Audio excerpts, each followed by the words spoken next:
اس لیے کہ جب تنہا اللہ کو پکارا جاتا تھا تو تم انکار کر دیتے تھے، اور اگر اس کے ساتھ شریک مقرر کیا جاتا تو تسلیم کر لیتے تھے۔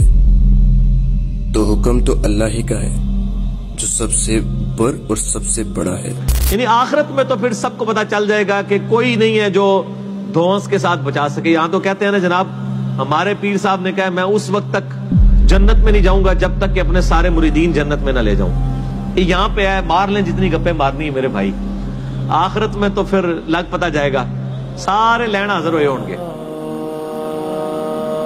تو اللہ تعالیٰ مارے کہ جب اور ہستیاں شامل کی جاتی تھی پھر تم ایمان لے آتے ہیں۔ وہی تو ہے جو تم کو اپنی نشانیاں دکھاتا ہے اور تم پر آسمان سے رزق اتارتا ہے، اور نصیحت تو وہی پکڑتا ہے جو اس کی طرف رجوع کرتا ہے۔